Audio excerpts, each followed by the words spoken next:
بتبتدي القصة بطفلة صغيرة بيضة وجميلة اسمها سنو وايت. وطبعا سنو وايت طالعة جميلة لمامتها اللي بالظبط ظهرت في مشهد وهي بتتمشى وسط التلج على الجليد وبتتمنى تحمل في بنت حلوة ومقطقطة. وتاني مشهد وبنتها المقطقطة بتقول لها لقيت غراب رجليه مكسورة، فالملكة بتقول لها هنعالجه بس أخف الأول. الغراب خف والملكة ماتت واللعنة نزلت على العيلة، لأن بعد ما الملكة ماتت الملك حزن حزن شديد وظهر له على أطراف المدينة جيش غريب قعد يحارب فيهم، بس كان كل ما يضرب جندي ينزل في الأرض ويتحول لحتت صغيرة من الحديد. الجيش كان بيزقطط وقال انتصرنا، لحد ما بيجي جندي للملك وبيقول له مسكنا أسيرة. الملك شافها فقلبه دق 3 دقات، والطبلة نسته أم سنو وايت وجنازة أم سنو وايت اللي لسه ما فاتش عليها كتير. البنت الأسيرة اسمها رافينا، ولأن الملك مش هيستنى كتير قال لهم إن هتجوز رافينا يا ولاد اعملوا الفرح. فعلا لبست رافينا الفستان وسنو وايت قاعدة قدامها وهي بتجهز وبتضحك لها ضحكة سامجة وبتقول لها ده انتي قرشانة. رافينا بتشاور لسنو وايت وبتقول لها أنا مش هقدر آخد مكان والدتك، أنا بس هاخد حتة من قلب باباك. فسنو وايت بتوطي راسها وبتقول ماشي يا قرشانة كله بحسابه. بعدها بتمشي رافينا في موكب كبير لأنها هتتجوز ملك وكده، والستات كلها بصلها وبتقول لها بيضالك في القفص، والرجالة كلها بصلها وبتقول على الملك بيضالك في القفص يا زعامة. بيخلص الفرح وبتروح رافينا منيمة الملك على السرير وبتاخد حتة من قلبه حرفيا، بتدب الخنجر في قلبه فبيتكل الملك، ورافينا بتفتح الباب لباقي أهلها وناسها، وبكده المدينة احتلها الأغراب. بتصحى سنو وايت من النوم بتعرف اللي حصل، بتقعد تجري بتتمسك هي وصديقها ويليام بيهرب مع جندي بحصان. بعدها بيدخل جنديين شايلين طبق كبير لونه ذهبي شكله لسه معمول حالا، بيحطوه على جنب ورافينا بتصرخ وبتقول لهم يلا بره. بتقعد رافينا تكلم الطبق وتتغزل فيه فبيسيح ويتحول التمثال بيتكلم وبيقعد يتغزل في رافينا هو كمان، فبتهدى وبتطلع للناس بره.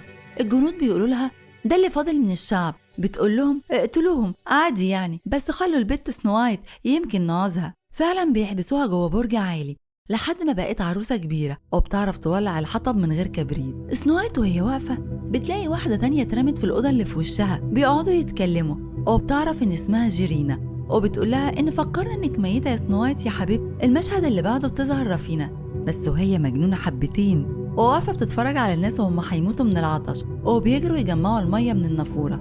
بعدها بيدخل جندي معاه 2 حاولوا يسرقوا أكل من مخازنها، فبتقرب من الولد وبتقعد تتغزل فيه وبتقوله انت قدرت تسرق حتة من قلبي.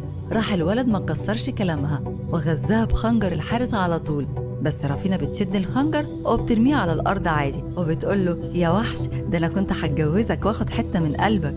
بتقومه وبتقوله انت حمستني ان اخد حتة من قلبك. فعلا بتمسك قلبه بضوافرها هو الواد بيتكل. بتروح الملكة تقعد تكلم التمثال الذهبي وبتقوله اتغزل فيا، فبيقول لها لا في واحدة أجمد منك. بتقوله مين دي؟ فبيقول لها سنو وايت.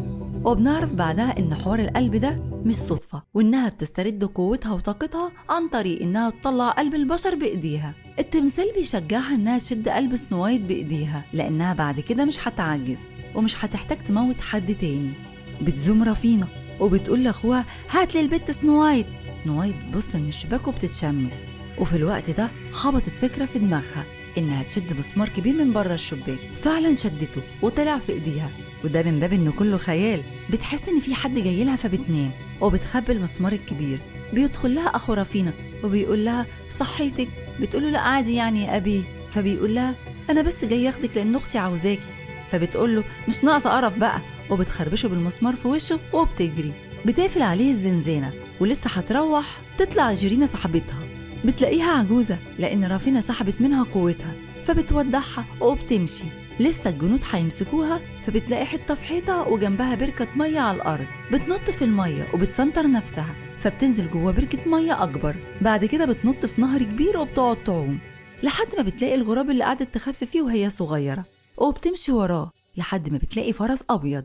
بتمشي في البلد بتلاقي الناس معجزة وجعانة وقرفانة لحد ما الجنود بيعرفوا ويجروا وراها. بتوصل لمكان الفرس بيقع في بركة طين وبيرفض يتحرك، فبتسيبه وبتمشي لحد ما بتلاقي كل الشجر حواليها بيتحرك والأرض كلها حشرات، فبتقعد تتخبط يمين وشمال لحد ما بتترمي على الأرض. بعدها بتوقف رافينا أخوها وبتقعد تهزق فيه وتقول له بقى البت تثبتك بمسمار؟ يا أخي أنا كل حاجة أقعد أعملها أنا، نفسي ألاقي لك حاجة واحدة عدلة عملتها يا واد. بعدها بتقعد ترفع ايديها زي التنانين كده وبتقول له يا أخي احترم الدم اللي بدلدقه في المملكة كل يوم علشان أحميك. وبتعرف بعدها إن المكان اللي راحت فيه سنو وايت هو الغابة الضلمة، وإن سحر رافينا مش هينفع هناك، وإنها عاوزة حد يروح هناك علشان يجيب سنو وايت.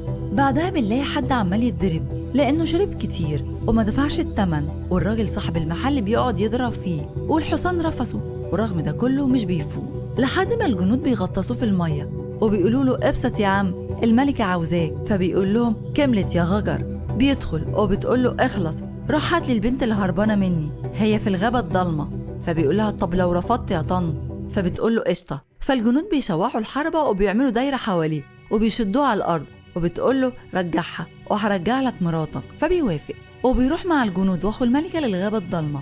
بتفوق سنو وايت وبتحس ان في حد جاي لها، فبتقعد تجري لحد ما بيمسكها الصياد اللي جاي لها وبتقول له ما تسلمنيش للملكة لأنها هتشلوحني. فبيدخل حمادة أخو الملكة وبيقول له برافو هاتها. فبيقول له فين مراتي ياض؟ فبيقول له مراتك ميتة ولو ما جبتش البيت هتحصلها. فبيتعصب وبيطربق المكان وبيموتهم كلهم، لكن حمادة بيفضل عايش على الرغم من ضربه ليه. بتهرب سنو وايت ووراها الصياد، بيتقابلوا وبتقول له عاوزة أروح قلعة الضوء لأن هناك في جيش هيساعدني. فبيقول لها أنا مالي يا ست انتي؟ فبتقول له أنا هديك 30 قطعة ذهب. فبيقول لها 100. بتقول له انجز. فبيقول لها قشطة في ايديها وبيسلم عليها، فبتسلم عليه وبتقول له ده اتفاق مقرف قوي. بعدها بننتقل لقلعة الضوء وبيظهر ويليام صديق سنو وايت، وابوه بيقول له لقينا سنو وايت طلعت عايشة وهربانة في الغابة الضلمة.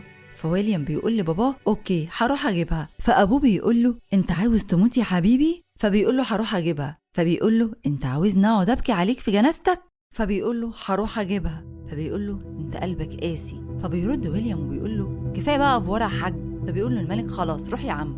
بعدها بنروح للغابه الضلمه وسنو وايت وهي واقفه فجاه الشجره بتتحول لتعابين وبتلف حواليها، فبيضرب الصياد التعابين فبترجع شجر وبيقول لها انشفي كده علشان المكان لبش.